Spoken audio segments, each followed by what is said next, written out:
Every time you hear the South Park theme song, Kenny McCormick sings a verse. But because his hood muffles everything he says, most people assume it's just random gibberish. It's not. Kenny's lyrics are fully scripted, fully recorded, and absolutely filthy. In seasons 1 and 2, he sings, "I like girls with big fat titties. I like girls with deep vaginas." In seasons 3 through 5, it changes to, "Hey, I got a 10-inch penis. Use your mouth if you want to clean it." In season 6, when Kenny was dead, Timmy replaced him with, "Timmy, Timmy, Timmy, Timmy, living a lie, Timmy." Seasons 7 through 10 had, "Someday, I'll be old enough to stick my dick in Britney's butt." And from season 10 onward, it became, "I like fucking silly buckies, cause I know my penis likes it."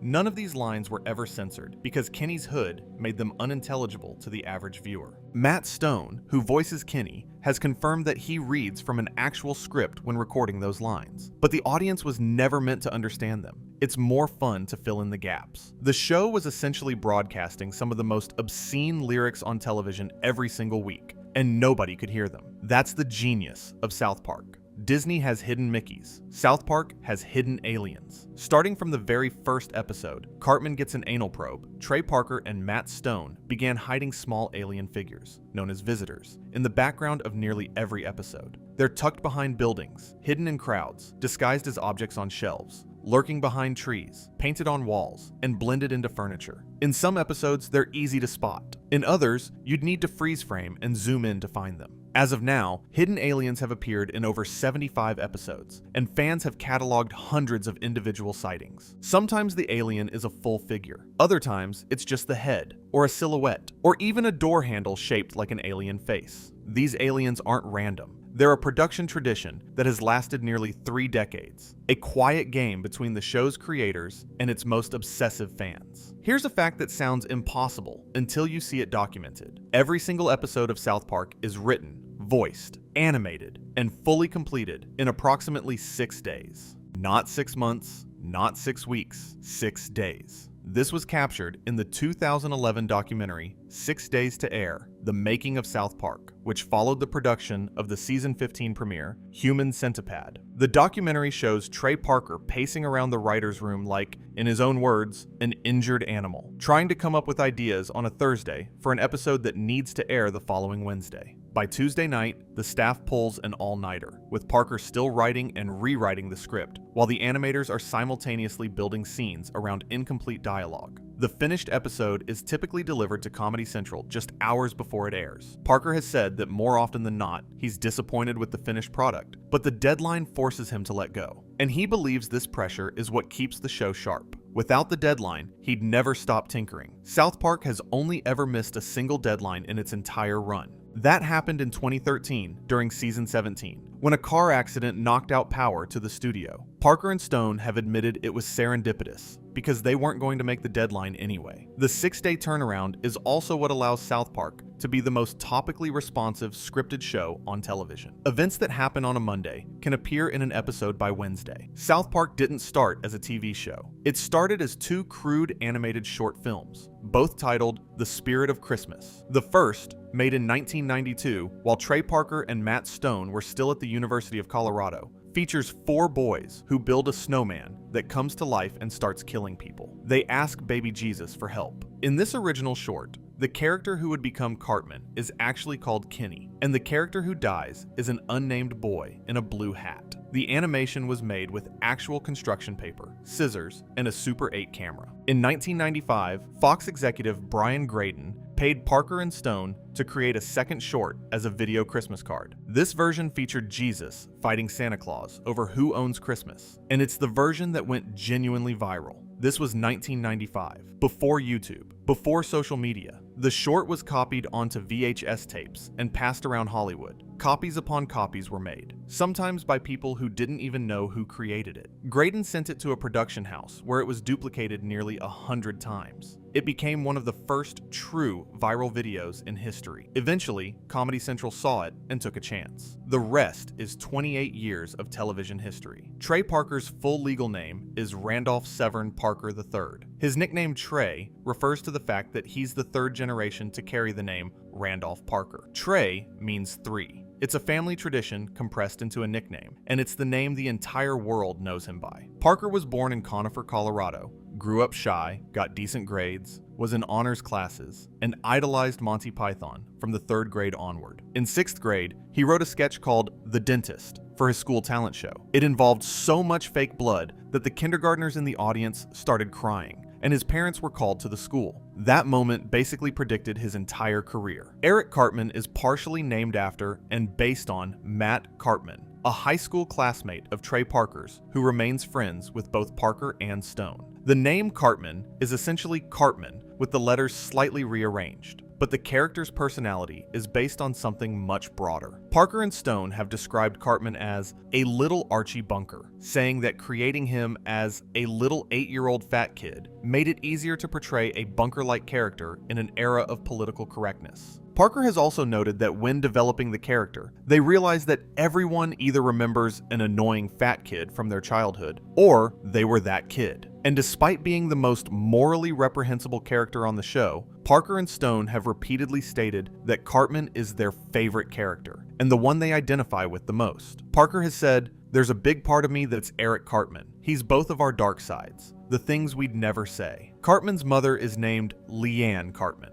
That name comes directly from Trey Parker's real-life ex-fiancée, Leanne Adamo. Parker was engaged to her during their college years, but the relationship fell apart shortly before production began on what would become Cannibal, the musical. Parker, by his own admission, horribly depressed, channeled his frustrations with her into the project, naming the main character's disloyal horse, Leanne. When South Park came along, he went one step further and named Cartman's promiscuous, sexually indiscriminate mother after her as well. It's a level of petty revenge that Cartman himself would probably admire. Butterscotch, the sweet, naive, perpetually grounded kid who serves as South Park's most lovable punching bag, is based on Eric Stowe, the show's animation director and one of Parker and Stone's oldest friends. Stowe has been with South Park since before the beginning, and his nickname within the production team has always been Butters. In a rare interview, Stowe explained the connection. He grew up on a hillside in Evergreen, Colorado, and described himself as having a kind of blissful innocence when he first came to Hollywood. While Parker and Stone were hanging out in bars and embracing LA culture, Stowe was into Disney and the Muppets. They took that naivety and applied it to the character. Stowe's last name was also adapted into the character's surname, Stotch. For a long time, Stowe wasn't thrilled about the comparison, especially when people outside the production team started calling him Butters in a degrading tone. But after nearly 25 years, he's come to embrace it. He also occasionally voices Kenny when the character removes his hood, since using a different voice from Matt Stone's muffled version helps sell the reveal. During South Park's earliest seasons, several A-list celebrities expressed interest in guest starring on the show. Any other series would have rolled out the red carpet. Parker and Stone did the opposite. They deliberately offered these celebrities the most insignificant, non-speaking roles imaginable. George Clooney provided the barking sounds for Stan's gay dog Sparky in Big Gay Al's Big Gay Boat Ride. Jay Leno meowed as Cartman's cat, Mr. Kitty, in the season 1 finale. Henry Winkler, the Fonz himself, provided growling and chewing noises for a child-eating monster in City on the Edge of Forever. And when Jerry Seinfeld offered to appear in the Thanksgiving episode Starvin' Marvin, he was offered the role of Turkey Number 2. Seinfeld declined. Parker's philosophy was clear. He wanted South Park to be the anti-Simpsons when it came to celebrity cameos. Instead of having famous people play themselves in flattering roles, he wanted to take the most famous people in the world and have them make animal noises. Most of them said yes. After voicing nothing but dog barks in season 1, George Clooney did eventually get a speaking role in the 1999 theatrical film South Park. Bigger, longer, and uncut. He played Dr. Gouache, the surgeon who operates on Kenny after he sets himself on fire trying to recreate a Terrence and Phillips stunt. In classic South Park fashion, the doctor accidentally replaces Kenny's heart with a baked potato, and Kenny has about 3 seconds to live. The doctor slams his fists on the table, says it never gets any easier, and immediately walks off screen whistling a jaunty tune. But even Clooney's goodwill didn't protect him from future mockery. In the season 10 episode Smug Alert, Parker and Stone played clips from Clooney's 2006 Oscar acceptance speech about Hollywood's social responsibility and used it as the catalyst for a literal storm of smugness that nearly destroys South Park. The very first episode of South Park, Cartman Gets an Anal Probe, was animated using actual construction paper cutouts, stop-motion photography, and a boatload of patience. Every character, every background, every prop was physically cut from paper and moved frame by frame. It took months to complete. After that, the show transitioned to computer animation that deliberately replicates the look of paper cutouts. The jerky movements, the flat designs, the visible seams in the characters are all intentional. Parker and Stone wanted the show to always look like it could have been made by two guys with scissors and construction paper, even as the technology became sophisticated enough to produce an episode in 6 days. The crude animation style isn't a limitation. It's a deliberate artistic choice that has become one of the most recognizable visual signatures in television history. The South Park theme song was composed and performed by Les Claypool and his band Primus. But the story of how it happened is wonderfully chaotic. While animating the pilot, Parker and Stone would listen to music to stay sane during the endless hours of cutting paper. The problem was, they couldn't agree on what to listen to. Parker liked one thing, Stone liked another. The only band they could both agree on was Primus. When it came time to create a theme song, they reached out to Claypool, who was already a fan of their Spirit of Christmas short. Primus recorded the original theme, but when the network wanted a faster version, Stone tried to contact the band's management, who basically told him to get lost. Stone then drove to a Primus concert in Irvine, California, confronted Claypool backstage, and begged him to re-record it. Claypool, who was on tour and couldn't get to a studio, eventually re-recorded his vocals into a handheld tape recorder that one of Parker and Stone's old high school friends brought to a Red Rocks concert. That lo-fi recording became the version audiences heard for years. The show's two most grounded main characters are direct reflections of their creators. Stan Marsh is based on Trey Parker. Kyle Broflovsky is based on Matt Stone. The parallels go deeper than personality. Stan's father is named Randy, which is Trey Parker's father's real name, Randolph. Stan's mother is named Sharon, which is also Parker's mother's real name. Kyle's family is Jewish, reflecting Matt Stone's real Jewish heritage through his mother. Even the dynamic between Stan and Kyle mirrors the Parker-Stone friendship. Stan tends to be the one who goes along with things, while Kyle pushes back and argues. Stone himself has acknowledged this, saying, "You won't get in an argument with Trey. Trey's not going to argue with you about some things, and I'll argue about everything, all the time." The characters are a funhouse mirror version of a friendship that has lasted over 30 years. The town of South Park is fictional, but it's named after a real geographical region in Colorado. South Park is an actual high-altitude grassland basin in central Colorado, surrounded by mountains. It's a vast, flat, open area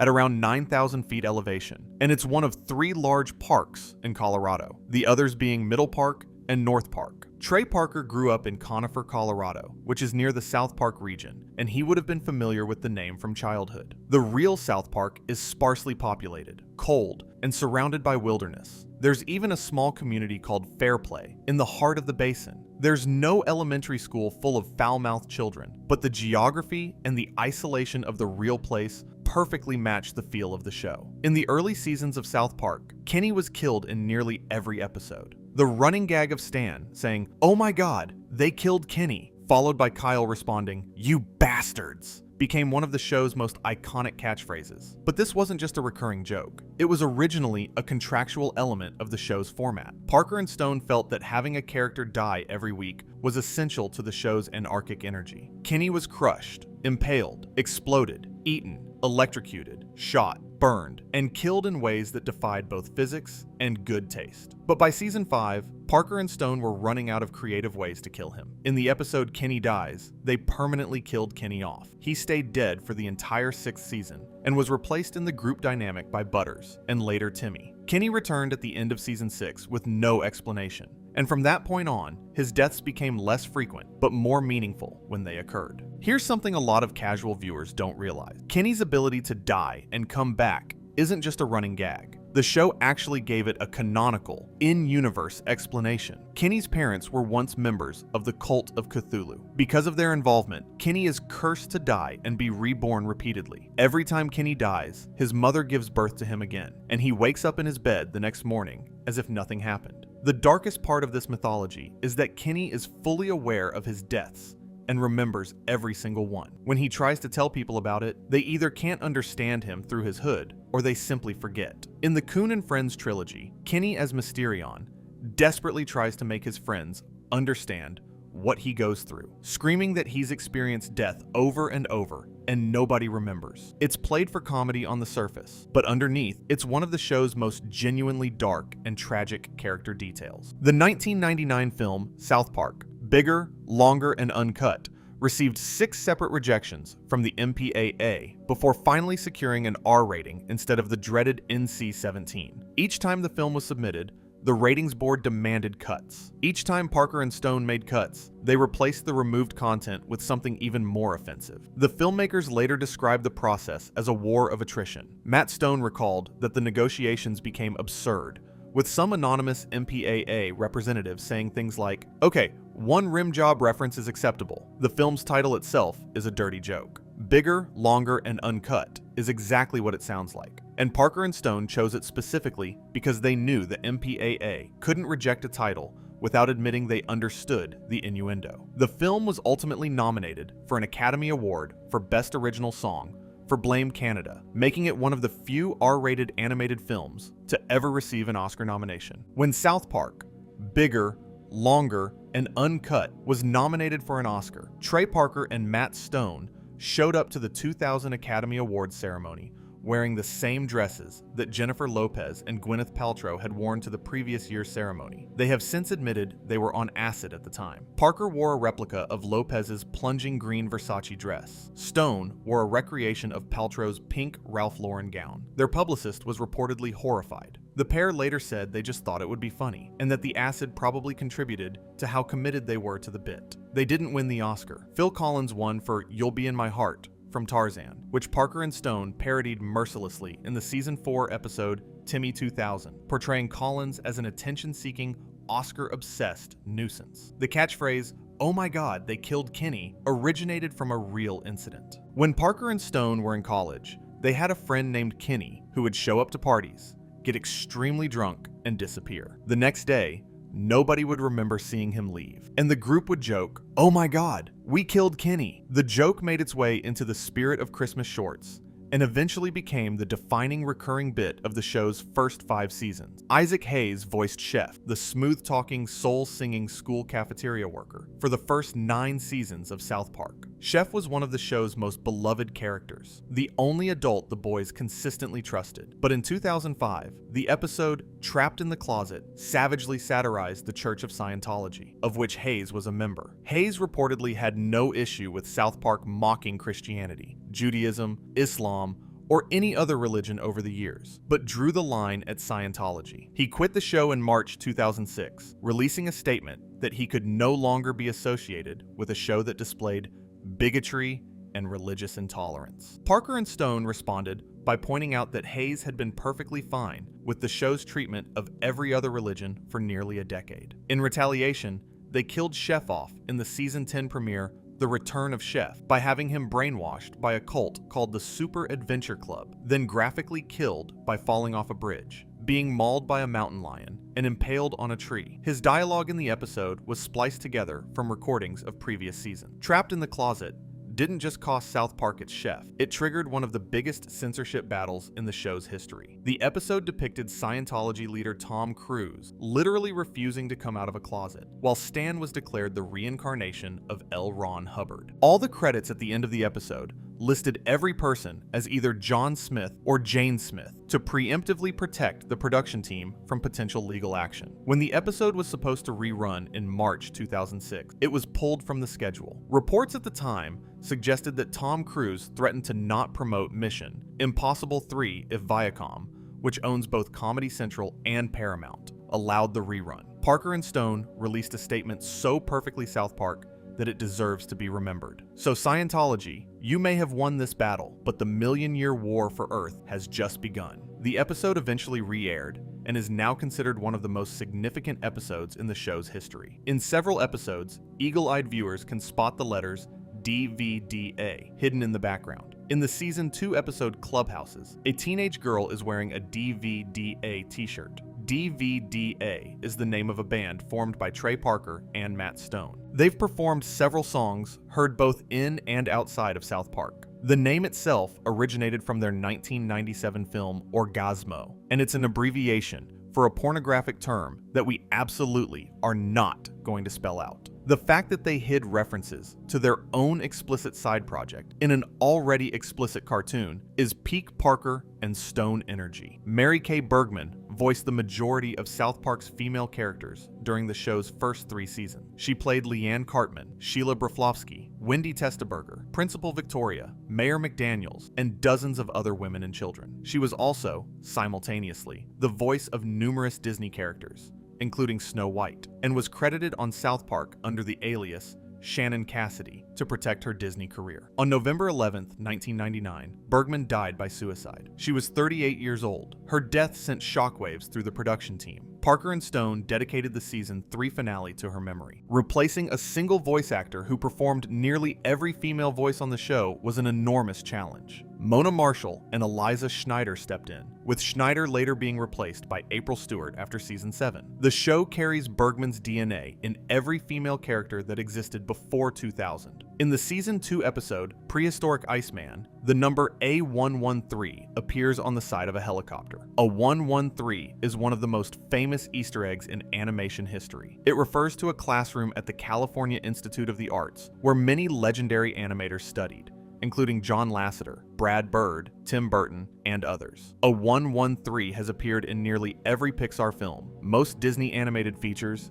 and countless other animated productions. Parker and Stone, including it in South Park, was a nod to the broader animation community, even though their show's aesthetic is about as far from Pixar as you can get. The season 12 episode, About Last Night, aired on November 5, 2008, the night after Barack Obama defeated John McCain in the presidential election. The episode depicted Obama's victory, the celebrations, and the aftermath. But here's the thing, the episode aired less than 24 hours after the results were known. Parker and Stone had pre-animated 2 versions of the episode, one where Obama wins and one where McCain wins. The moment the election was called, they finalized the Obama version and delivered it to Comedy Central. It aired the very next night. This was one of the most impressive demonstrations of the show's 6-day production capability. Most scripted shows take months to go from concept to air. South Park responded to one of the biggest news events of the decade in less than a day. The season 9 episode Best Friends Forever references the Terry Schiavo Right to Die case, which was one of the most divisive political and ethical controversies in America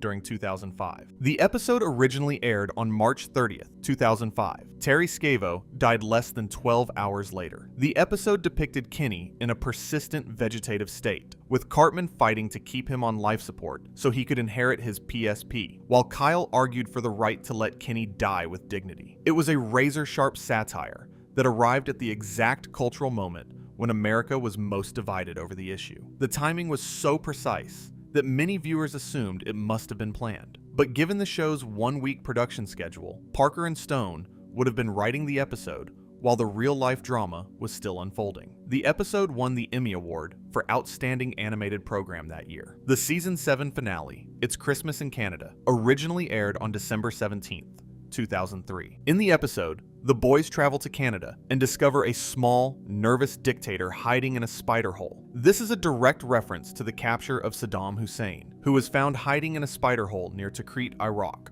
on December 13, 2003, just 4 days before the episode aired. The turnaround was extraordinary, even by South Park standards. Trey Parker majored in both film and Japanese at the University of Colorado. He speaks fluent Japanese, and this knowledge has occasionally influenced the show. The anime-styled segments in the season 8 episode, Good Times with Weapons, are partly a product of Parker's genuine love for Japanese animation and culture. He didn't just parody anime, he understood its visual grammar and storytelling conventions well enough to deconstruct them properly. Matt Stone, meanwhile, was a math major. The season 4 episode, Quintuplets 2000 references the federal raid to retrieve Elian Gonzalez from his relative's home in Miami. The actual raid occurred on April 22, 2000. The episode aired on April 26th, just 4 days later. The show included depictions of the now iconic photo of the armed federal agent confronting the family. The speed at which Parker and Stone can incorporate real-world events into their show is consistently staggering, but this was one of the earliest and most dramatic examples. Scott Tenorman Must Die is widely considered one of the greatest South Park episodes ever made, and it fundamentally changed the show's direction. In the episode, 9th grader Scott Tenorman tricks Cartman into buying his pubic hair for $16.12. After multiple humiliating failed attempts at revenge, Cartman orchestrates an elaborate scheme that results in Scott's parents being shot and killed by a trigger-happy farmer, their bodies stolen, ground up, and cooked into chili that Cartman then feeds to Scott at a public event. While Scott cries upon learning the truth, his favorite band Radiohead, who actually voiced themselves in the episode, shows up to mock him for being a crybaby. Cartman then licks the tears from Scott's face, savoring what he calls the tears of unfathomable sadness. Parker and Stone have said this episode was made specifically to demonstrate how truly evil Cartman could be. It also became the first South Park episode to feature a single, focused plot without a subplot, a structural innovation that changed how future episodes were written. And it gets even darker in retrospect. In the season 14 episode 201, it's revealed that Scott Tenorman's father, Jack Tenorman, was actually Cartman's biological father too, making Scott Cartman's half-brother, which means Cartman unknowingly arranged the murder of his own father and fed his half-brother his parents. Getting all 5 members of Radiohead, one of the most acclaimed bands in the world, to voice themselves making fun of a crying child was a significant feat. Matt Stone recalled meeting members of the band at a party, and the interest was mutual. Radiohead was on tour in Santa Barbara at the time, so Stone drove there from Los Angeles to record their lines. While directing Tom York, Stone told him he needed to emote more because his delivery wasn't exaggerated enough for animation. Stone later found this deeply ironic, given that York is one of the most emotionally expressive singers in modern music. Scott Tenorman Must Die was unique in the production process as well. While most South Park episodes are written during the week they air, writing on this episode began more than a month before the start of the season. The writers debated extensively whether feeding a teenager his own parents was a step too far, even for Cartman. Parker felt it needed to happen to establish once and for all that Cartman was capable of anything. It paid off. Fans voted it into the top 3 episodes in a major 2011 South Park poll, and it consistently ranks as one of the best episodes in the show's history. Parker and Stone voice the vast majority of South Park's male characters. But here's the interesting part. The recordings for the children's voices are digitally sped up. When Parker records Cartman, Stan, or any of the boys, he speaks in a slightly deeper register, and the audio is then pitched up to sound like a child. This technique has been used since the show's beginning and is one of the reasons the children's voices have remained consistent for nearly 3 decades, despite Parker aging. If you slow down the audio, you can hear Parker's natural voice underneath every kid character, which is a bizarre listening experience. If you listen very carefully to the end of the closing credits, particularly in early episodes, you'll hear a brief musical jingle. This is actually the old closing jingle from Braniff International Airways, a now defunct Texas-based airline. Parker and Stone apparently found the jingle funny and included it as a quirky, unexplained audio Easter egg. Most viewers have never noticed it, and those who have are usually baffled by why an animated comedy about foul-mouthed children ends with an airline jingle from the 1970s. Because it's South Park. That's why. Beyond being named after Parker's ex-fiancée, the character of Leanne Cartman has an additional literary reference hidden in her name. In the Arthurian legend, Leanne, or Elaine, is sometimes the name of the mother of Galahad, who was conceived through deception. In South Park, Leanne's promiscuity and the mystery surrounding Cartman's father mirror this theme of deceptive parentage. Whether Parker intended this literary connection or it's a happy accident is unclear, but given the show's love of layered references, nothing would be surprising. Timmy Birch, the wheelchair-bound student who can only say his own name, first appeared in the season 4 episode Timmy 2000. What most people don't know is that Timmy's signature verbal tick was born from a technical limitation. Parker and Stone wanted a character who would be funny without requiring complex dialogue, partially as a way to comment on how audiences react to characters with disabilities. The character was initially supposed to be a one-off joke, but audiences responded to Timmy with such overwhelming enthusiasm that he became a recurring character. When Kenny was killed off for the entirety of Season 6, Timmy's inclusion in the theme song, replacing Kenny's muffled lyrics with "Timmy, Timmy, Timmy, Timmy, living a lie, Timmy," became one of the most memorable alterations in the show's history. South Park Elementary, where the boys attend 4th grade, shares its aesthetic with the kind of small-town Colorado schools that Parker and Stone attended growing up. Parker went to Conifer High School, and before that, various schools in the Jefferson County area. Stone attended Heritage High School in Littleton. The bland, institutional design of South Park Elementary, complete with its generic hallways and unremarkable classrooms, is a faithful recreation of the schools they remember from childhood. The teachers are similarly drawn from memory. Mr. Garrison, the most prominent teacher in the show, is based on several of their actual teachers, with Parker noting that every school had that one teacher who was clearly dealing with some personal stuff. Before South Park premiered, Trey Parker had been developing the character of Mr. Hanky, the Christmas Pooh, for years. The idea originated from Parker's childhood. His father told young Trey that if he didn't flush the toilet, Mr. Hanky would come out and eat him. Parker turned this childhood terror into a singing, dancing piece of excrement wearing a Santa hat. He originally pitched Mr. Hanky as a potential series mascot, similar to how The Simpsons had Bart. Network executives, understandably, were not comfortable making a talking piece of feces the face of their new show. But Mr. Hanky became a recurring character and the star of several Christmas episodes, ultimately becoming one of the most recognizable characters in South Park history. In several episodes, when you see the alphabet displayed above a classroom chalkboard at South Park Elementary, the letters are deliberately out of order or include duplicate letters. This was first spotted in the Chicken Lover episode, where Officer Barbrady is learning to read. Some fans theorized this was a deliberate Easter egg, suggesting that the adults of South Park are so incompetent that nobody has noticed the alphabet is wrong. Others think it's simply the show's production team hiding jokes and background details. Either interpretation works perfectly for South Park. In the Season 2 episode Chef Aid, Chef performs the song Chocolate Salty Balls, P.S. I Love You. The song was released as an actual single, credited to Chef Isaac Hayes. It reached number 1 on the UK singles chart in December 1998 and charted across Europe. It sold hundreds of thousands of copies. The fact that a novelty song about chocolate treats from a cartoon show, performed by a soul legend,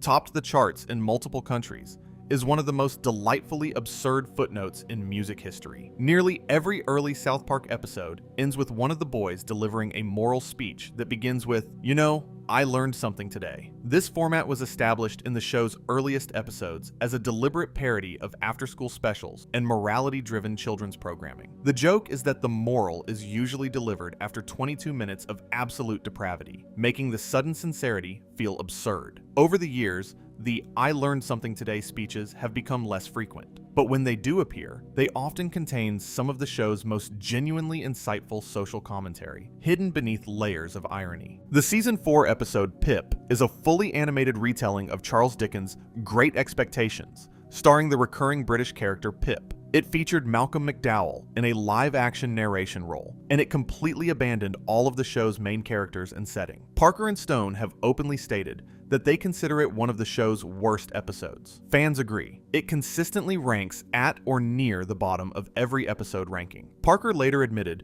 that the idea sounded better on paper than it worked in practice, and that stripping away everything that makes South Park feel like South Park resulted in something that felt disconnected and unfunny. The lesson they took from it was that South Park works best when it stays in South Park. The Season 7 premiere, Cancelled, opens with a scene that directly parodies the ending of Independence Day, where Jeff Goldblum's character defeats an alien invasion by giving the aliens a computer virus. In the South Park version, the boys defeat the alien threat by giving them a cold. It's a direct, specific jab at the logical absurdity of Independence Day's climax, delivered with typical South Park economy. The show frequently targets specific movies and specific plot holes, and this one arrived 7 years after the original film, proving that Parker and Stone hold grudges against bad writing. In the episode where Cartman tries to start a boy band, Stan's father is trying to convince Stan not to join. When Stan insists, his father screams,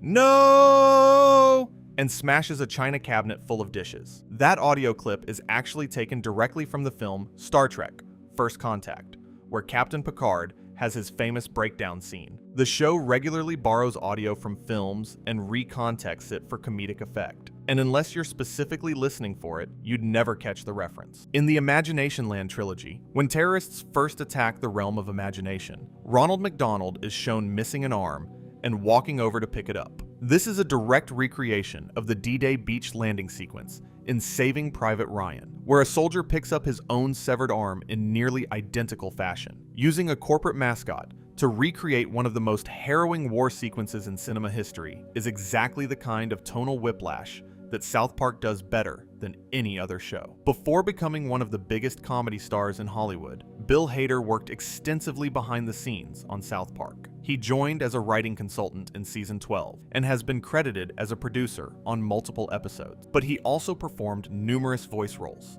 including Alec Baldwin, a Yo Gabba Gabba monster, and even voiced Kyle's adopted Canadian brother Ike on several occasions. In the 6 Days to Air documentary, you can see Hader sitting in on writers' room sessions and recording booth sessions, barely able to contain his laughter as Parker and Stone improvise. Parker and Hader are visibly struggling not to break during recordings, which gives you a sense of how much genuine fun the production team has, even under extreme time pressure. The season 16 episode, I Should Have Never Gone Ziplining, is a full parody of documentary survival shows like I Shouldn't Be Alive. For most of the episode, it's animated in the standard South Park style, but in the final act, the show suddenly switches to live-action footage, with real actors playing the four boys and acting out the climactic events with completely straight faces. The narrator throughout the episode is delivered in the exact cadence and tone of actual survival documentaries. It's one of the show's most ambitious format experiments, and the commitment to the parody, including the agonizingly detailed descriptions of intestinal distress, is total. Despite decades of pushing boundaries, South Park has only been forcibly censored by Comedy Central on one notable occasion: the two-part episodes 200 and 201 in season 14. These episodes featured depictions of the Prophet Muhammad and received genuine death threats from extremist groups. Comedy Central censored Muhammad's image and, in 201, bleeped out the entire final speech about intimidation and free speech. Parker and Stone were furious. The irony of having the moral about not giving in to intimidation completely censored by the very intimidation it was addressing was not lost on anyone. The episodes remain partially censored to this day. The season 10 two-parter, Cartoon Wars, is simultaneously a parody of Family Guy, a commentary on censorship, and a meta-analysis of the difference between South Park's approach to comedy and Family Guy's. In the episodes, Cartman tries to get Family Guy canceled because he hates the show's cutaway gag format, while Kyle tries to save it on principle of free speech. Parker and Stone have been open about their genuine feelings toward Family Guy. They see it as a show that doesn't actually have anything to say, just a delivery mechanism for disconnected jokes. The episodes depict Family Guy's writer's room as a tank of manatees randomly selecting idea balls to create plot lines. It's one of the most pointed creative critiques ever aired on network television. The 1999 South Park movie is essentially a full-blown musical, with elaborate original songs, choreography, and production numbers. It was nominated for an Academy Award for Best Original Song. What many people don't realize is that this film was essentially a trial run for the Book of Mormon, Parker and Stone's wildly successful Broadway musical that wouldn't debut until 2011, 12 years later. The songwriting sensibilities, the musical theater parodies, the ability to deliver genuinely catchy songs that are simultaneously profane and emotionally affecting were all honed in the South Park movie. Parker has acknowledged that the film taught him how to write for the musical theater format, and without it, the Book of Mormon likely wouldn't exist. In 2021, Trey Parker and Matt Stone signed a deal worth approximately $900 million with Viacom-CBS to continue producing South Park content through 2027, with extensions since pushing it further. The deal includes continued seasons of the show, plus a series of made-for-streaming films for Paramount+. To put that number in perspective, it's one of the largest deals in television history for a pair of creators. Two guys who once slept on dirty laundry because they couldn't afford a mattress are now overseeing a nearly billion-dollar entertainment empire, all built from construction paper and bad language. Beyond South Park, Parker and Stone have invested heavily in Deep Voodoo, their visual effects and AI entertainment company, Deep Voodoo specializes in deepfake technology, which they first showcased in the Sassy Justice web series featuring a deepfaked Donald Trump. The technology has since expanded into broader entertainment applications. It's a characteristically Parker and Stone move, taking cutting-edge technology that most people find concerning and using it to make people laugh. Episodes 200 and 201 aren't just notable for the censorship controversy, they're also landmark episodes for the show's continuity. 200 brings back virtually every celebrity the show has ever mocked, all united in a class action lawsuit against South Park. Tom Cruise, Barbra Streisand, Rob Reiner, Mel Gibson, and dozens of others appear. The episode also reveals the true identity of Cartman's father through Scott Tenorman's return. These episodes represent the single most ambitious piece of self-referential storytelling in the show's history, and the fact that they remain partially censored gives them an almost mythical status among fans. Here's the remarkable irony behind the 200/201 censorship.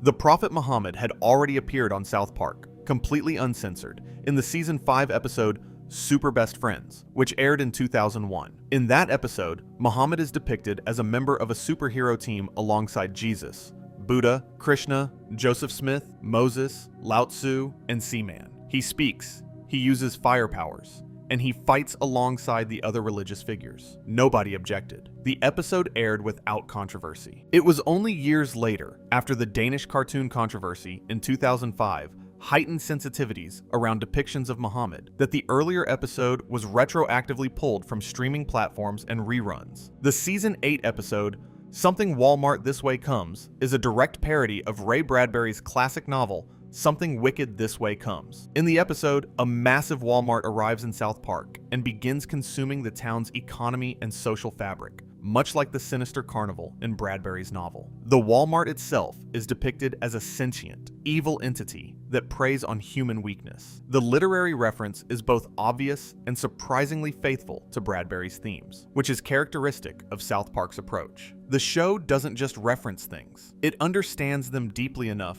to twist them. Randy Marsh began the series as a relatively minor background character, Stan's dad, a geologist, generic sitcom father. But over the show's run, Randy has evolved into arguably the show's most prominent adult character and a vehicle for some of its best storylines. Parker has said that as he's aged, he's increasingly identified with Randy rather than Stan. The character's evolution mirrors Parker's own transition from a 20-something who saw the world through children's eyes to a middle-aged man who recognizes the absurdity of adult behavior. Randy's increasingly unhinged behavior, from his obsession with being the best at everything to his Tegrity Farms weed business, represents Parker working through his own relationship with getting older. Towley, the talking, drug-addicted towel, was deliberately designed to be the worst character possible. Parker and Stone created him as a response to what they saw as the over-commercialization of the show. At the time, South Park merchandise was everywhere, and the creators felt the marketing department would try to sell toys of literally anything. So they created the most merchandise-unfriendly character they could think of, a towel that's addicted to marijuana and has no redeeming qualities. The episode Towley even includes a fake commercial with the boys explicitly saying, "I know it, Towley, you're the worst character ever." Despite, or perhaps because of, this intention, Towley became a fan favorite and has appeared in numerous episodes since. He even became a central character in the Tegrity Farms arc. The anti-merchandising statement backfired spectacularly, and Towley merchandise is readily available. The Pandemic Special, which aired on September 30th, 2020, drew over 3.2 million viewers, making it the most watched cable entertainment telecast among adults 18 to 49 that year. The episode depicted Randy Marsh as patient zero of the COVID-19 pandemic after an encounter with a bat and a pangolin in China, and addressed mask mandates, remote learning, police brutality, and the general chaos of the pandemic era. South Park has always thrived when it addresses the moment, and the Pandemic Special proved that nearly 25 years in, the show could still dominate the cultural conversation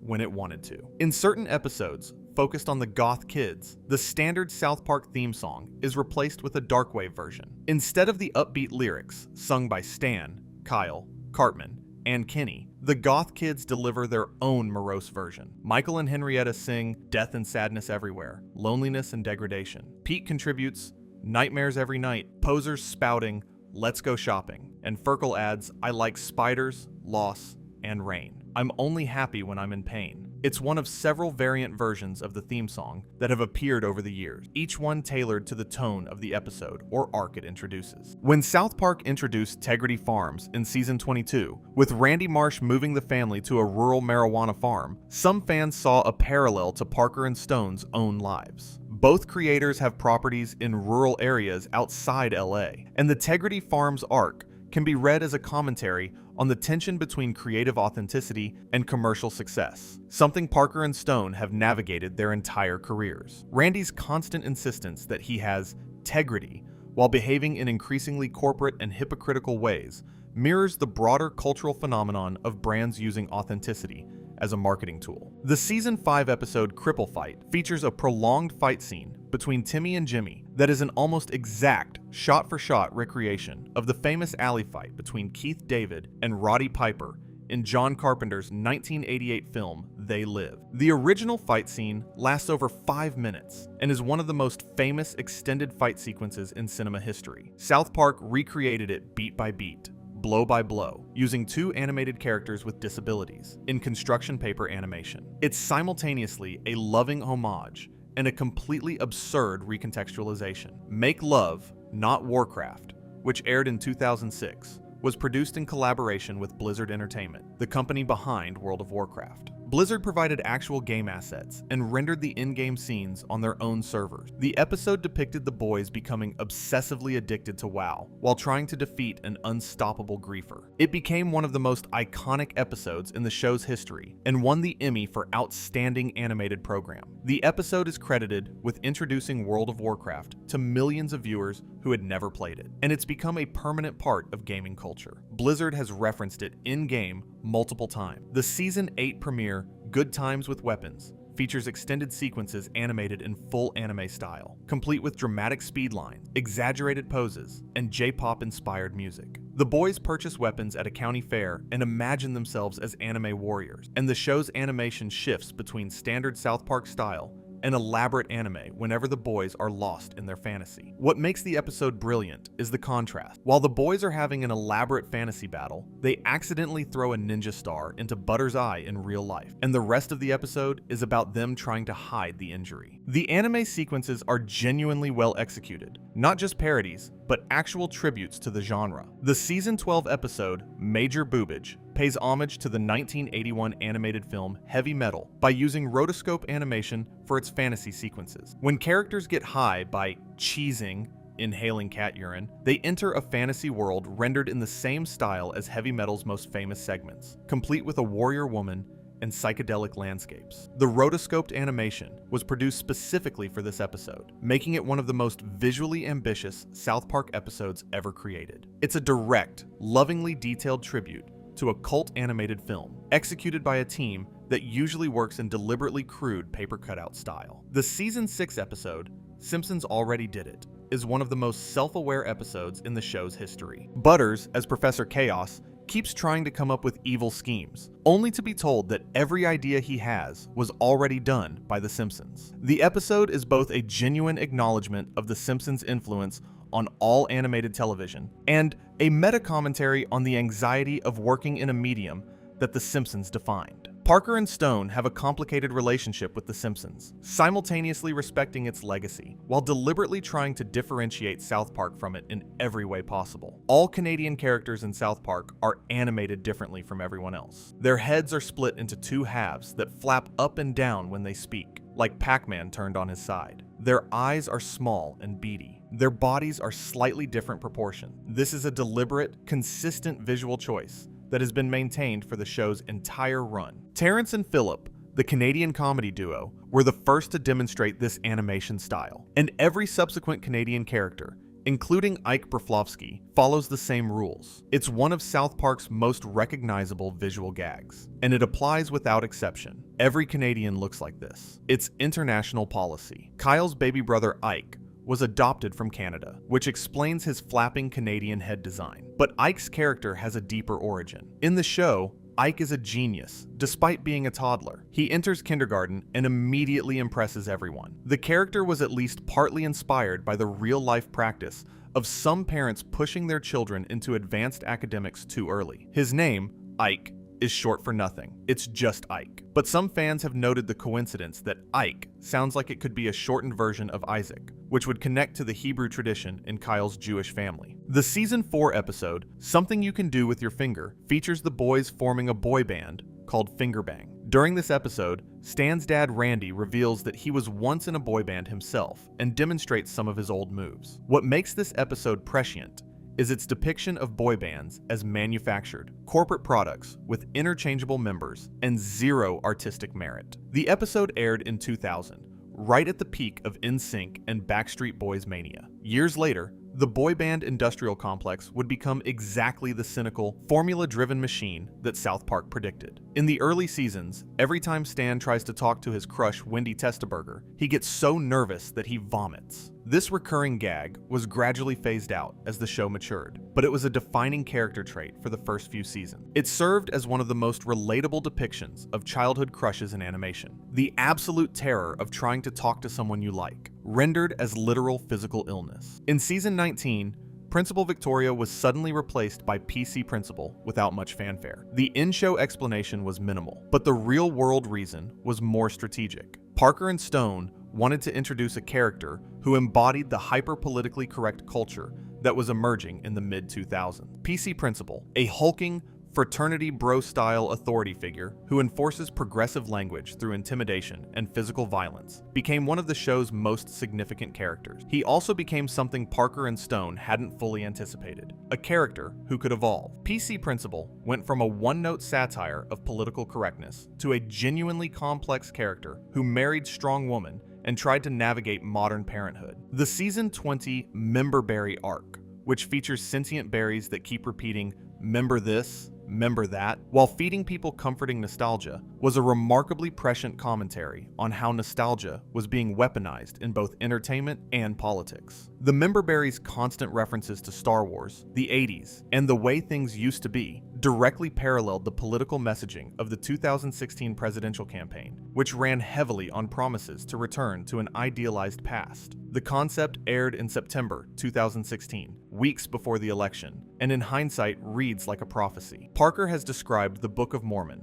the Tony Award-winning Broadway musical he and Stone created with Robert Lopez, as being essentially a sequel to the South Park movie in terms of its musical ambition. Both feature elaborate song and dance numbers that are simultaneously hilarious and genuinely moving. Both use profanity to enhance, rather than diminish the emotional impact of their song, and both demonstrate Parker's formal training in music, something many people forget about him. He attended Berklee College of Music for a semester before transferring to the University of Colorado. That musical education underpins everything from Blame Canada to I Believe. The season 8 episode, Woodland Critter Christmas, is designed from the ground up to be the most disturbing thing South Park has ever produced, wrapped in the most wholesome packaging possible. The episode opens as a sweet, rhyming Christmas story about adorable woodland animals preparing for the birth of their savior. It then systematically destroys every expectation by revealing that the critters worship Satan, their savior is the Antichrist,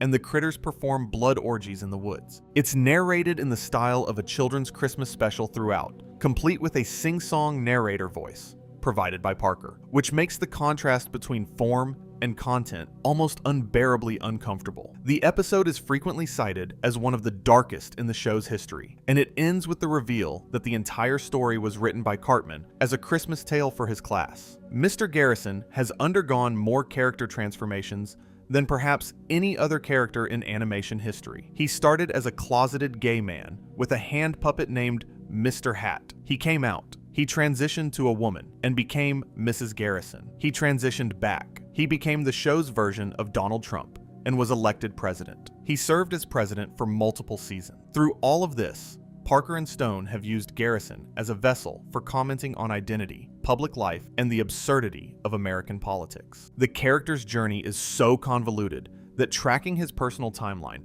requires a spreadsheet. The season 15 episode, You're Getting Old, shocked fans by appearing to be a genuine, sincere statement from Parker about being tired of South Park. Stan turns 10, and suddenly everything in the world sounds and looks like excrement to him. It's a condition called being a cynical asshole. The episode ends with Stan's parents divorcing, the friend group splitting up, and Fleetwood Mac's Landslide playing over a montage of characters moving apart. Many fans believed this was Parker and Stone, signaling that they were done with the show. The next episode, Asperger's, reversed most of the changes, but the emotional rawness of "You're Getting Old" remains. Parker has since acknowledged that the episode was written during a period of genuine creative burnout and personal difficulty. Mr. Kitty, Cartman's cat, was voiced by Jay Leno in the season 1 finale. Cartman's mom is a dirty slut. Leno provided all the meows, hisses, and cat noises. This means that when Cartman screams, "No, Kitty!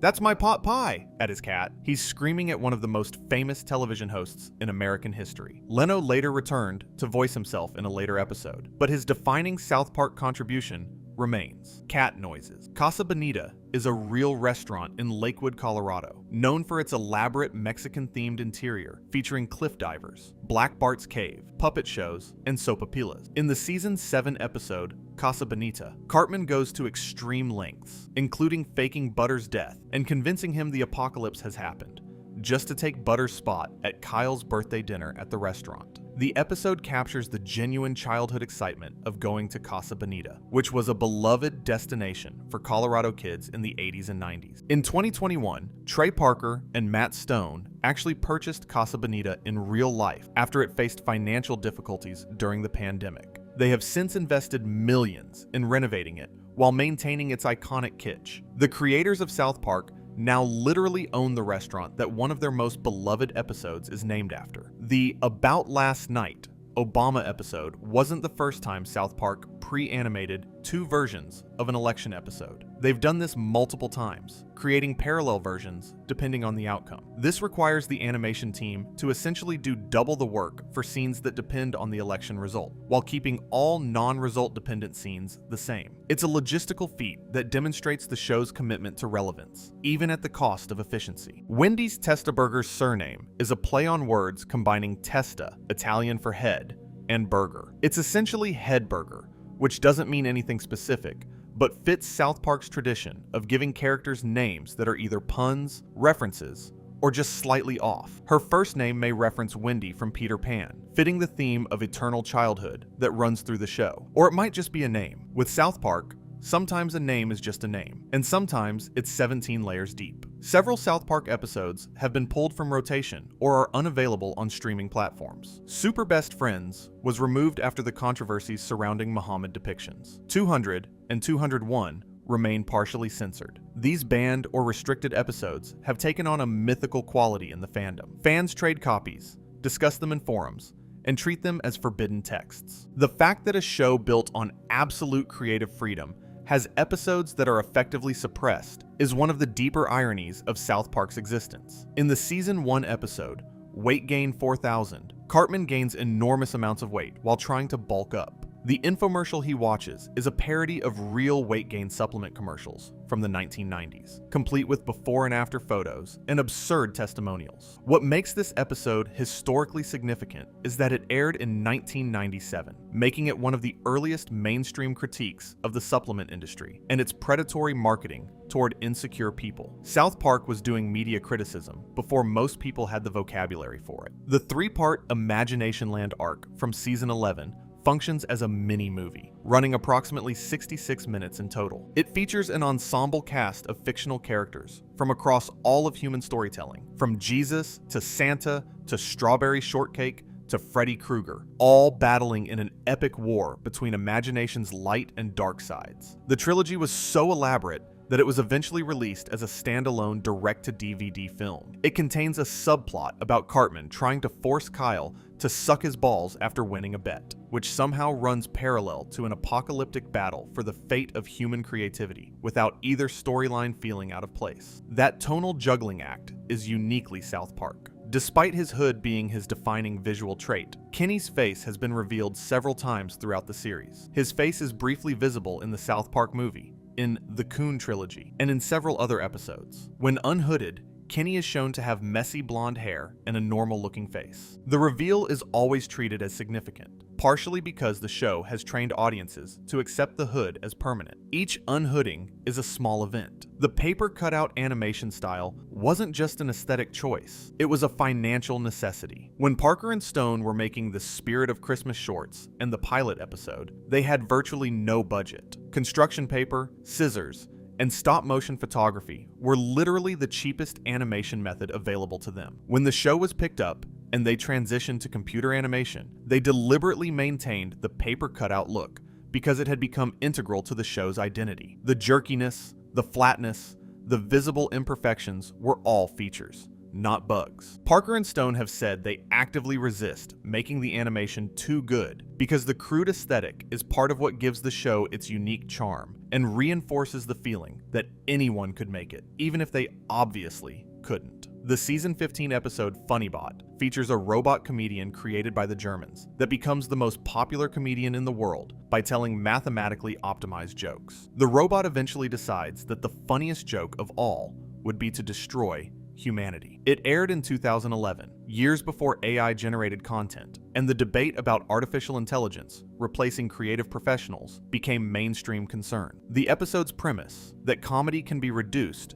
to algorithms, and that an algorithm would inevitably conclude that destruction is funnier than construction, is remarkably prescient. If you watch the opening credits closely across different seasons, you'll notice that the background characters and townspeople shown change to reflect the show's current cast. Characters who have been killed off, written out, or simply stopped appearing are gradually removed from the opening sequence. Characters who have gained prominence are added, but some characters who were removed from the show, like Mr. Hanky and Principal Victoria, remained in the opening credits long after their last appearances, creating small visual anachronisms that detail-oriented fans have cataloged. From the episode 4th Grade through Kenny Dies in seasons 4 and 5, the standard South Park theme was replaced with a breakbeat remix produced by Paul Robb. The remix featured a heavier electronic beat and a slightly different energy. After Kenny's death, the theme was changed again to a bluegrass version still performed by Les Claypool, but played with a banjo, fiddle, harmonica, acoustic bass,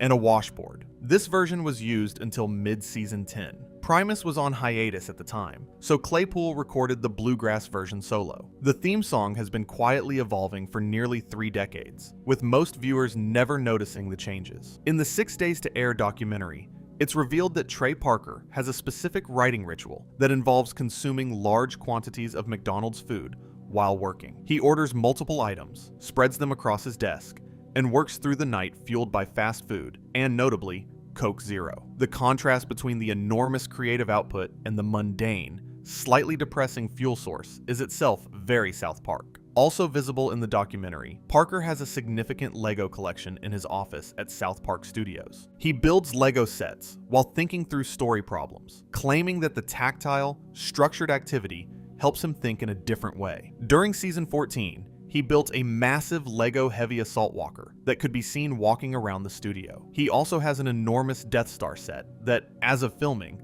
had yet to be constructed. It's weirdly endearing to know that the creator of one of the most provocative shows on television finds clarity by clicking plastic bricks together. In the South Park Studios offices, there's a realistic oil painting style portrait of Jesus hanging on the wall. But it's not a regular painting of Jesus. The face has been replaced with the South Park version of Jesus. Flat, simple, with construction paper aesthetics on an otherwise classical canvas. It hangs in the studio like a genuine piece of religious art, and it perfectly encapsulates the show's relationship with religion, simultaneously irreverent and oddly affectionate. For 25 seasons, the Black family's son was known as Token Black, a name that was itself a commentary on tokenism in media. Then, in the season 25 episode The Big Fix, the show revealed that his name had actually been Tolkien all along, named after J.R.R. Tolkien, and that everyone in town had been spelling it wrong because of their own racial assumption. The episode forced every character, and by extension every viewer, to confront why they had all assumed the Black family's son was named Token. It was a masterful piece of retroactive storytelling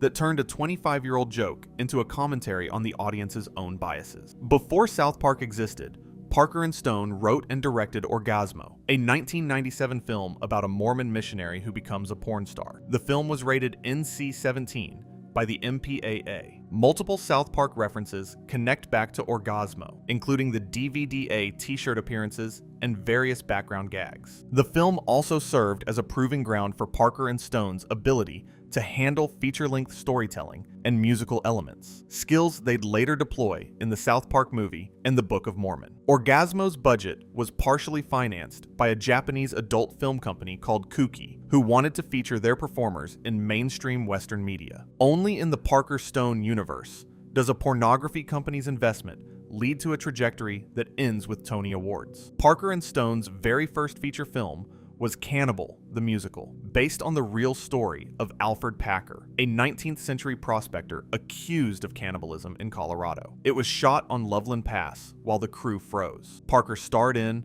directed, and wrote the film, including 10 original Oklahoma-style musical numbers under the pseudonym Juan Schwartz. The film was submitted to Sundance, but rejected. Parker, convinced they needed to be at the festival, rented a conference room in a nearby hotel and held their own screenings. The film was eventually picked up by Troma Entertainment and became a cult classic, later adapted into community theater productions and even high school plays. Without Cannibal, there would likely be no South Park. Parker and Stone were reportedly offered the chance to write the sequel to Dumb and Dumber. They accepted, wrote a script, were so unsatisfied with their own work that they wrote a personal check to the production company to return the money they'd been paid, and walked away from the project. The level of creative integrity required to literally pay a studio to let you not make a movie is extraordinary, and it perfectly captures their all-or-nothing approach to their work. Parker and Stone were at one point developing a film called Giant Monsters Attack Japan that would have been their first project appropriate for children, aiming for a PG rating. The film fell through because they remembered how exhausted they'd been making Team America, World Police, and decided to focus on South Park and the Book of Mormon instead. The most provocative creators in animation almost made a kids movie. The multiverse where that exists is a fascinating one. While making Team America, World Police, their 2004 puppet action film, Parker and Stone discovered that marionette puppets can't do very much. Walking, fighting, and especially vomiting were all extraordinarily difficult to choreograph with strings. The vomiting scene in the film, where the main character projectile vomits for an extended period, took days to film because the puppets kept falling over. The sex scene between the puppets was so elaborate that it received an NC-17 rating and had to be cut significantly. Parker has said that if he'd known how difficult puppet filmmaking was before starting, he never would have done it. The exhaustion from Team America is the direct reason they abandoned Giant Monsters Attack Japan. In 6th grade, Trey Parker wrote and performed a sketch called The Dentist at his school talent show. It involved graphic amounts of fake blood spraying everywhere during a dental procedure. The kindergartners in the audience started crying, and Parker's parents were called to the school. Decades later, South Park does essentially the same thing on a weekly basis. Presents graphic, uncomfortable content that makes certain audiences deeply upset, while others find it hilarious. The through line from a 6th grader drenching a talent show stage in fake blood to a multi-billion-dollar entertainment empire is remarkably straight. Over its run, South Park has incorporated standard paper cutout animation, anime, rotoscoping, machinima using World of Warcraft, live-action footage, puppet-style animation, 3D animation, and various other techniques. Each deviation from the show's standard style serves a specific narrative purpose. The anime sequences in Good Times with Weapons represent the boys' fantasies. The WoW machinima in Make Love, Not Warcraft represents their digital lives. The live-action sequence in I Should Have Never Gone Ziplining represents documentary realism. South Park's willingness to abandon its own visual identity temporarily in service of a joke or a story is part of what keeps the show fresh after nearly 3 decades. Despite creating one of the most successful animated shows in history, Trey Parker is notorious for being deeply dissatisfied with his own work. In the 6 Days to Air documentary, he's visibly distressed after finishing episodes, often saying he wishes he had more time. He's described most South Park episodes as disappointing immediately upon completion. Matt Stone serves as the counterbalance, reassuring Parker and helping him let go when the deadline forces the episode to ship. This dynamic, where the perfectionist creator is paired with the pragmatic producer, is central to why the show has survived as long as it has. Without Stone's ability to say, It's good enough, let it go. Parker might never finish an episode. Without Parker's relentless drive for quality, the episodes might not be worth watching. South Park has never been canceled. It has never been on the bubble. It has never been at risk of not returning. In nearly 30 years on the air, the show has only grown in value, culminating in the $900 million deal that secures its future through at least 2030. Parker and Stone have complete creative control. They write what they want, air what they want, and say what they want. No other animated show in television history has maintained this level of creative freedom for this long. The Simpsons has been on longer, but it operates within a very different corporate structure. Family Guy has been canceled and revived. South Park just keeps going, on its creators' terms, at its creators' pace, with its creators' vision intact. And that might be the most remarkable Easter egg of all. Not something hidden in a frame or whispered in a theme song, but the simple, extraordinary fact that two college friends who made a crude 5-minute cartoon about kids and a homicidal snowman have been allowed to do exactly what they want for nearly 3 decades without compromise. Close your eyes, get some rest, and remember, in South Park, nobody is safe. Not the famous, not the powerful, not the sacred, and definitely not you. And there you have it. 100 South Park Easter eggs and facts. I hope this helped you drift off to sleep, or at the very least, gave you a new appreciation for one of the most fearless, funniest, and most consistently relevant shows in television history. Trey Parker and Matt Stone built something that shouldn't work. A crudely animated show made in 6 days by 2 guys from Colorado who wanted to make people laugh and make people uncomfortable in equal measure. And nearly 30 years later, it's still working. If this is your first time hearing about a lot of these, go rewatch the series. Pay attention to the backgrounds. Listen to what Kenny is actually saying. Spot the alien. Read the fine print. You'll be amazed at what you missed. And if you've already done all that and you're just here to relax and fall asleep to someone talking about South Park, then I hope this was a cozy ride. Good night, sleep well, and don't let Cartman into your dream.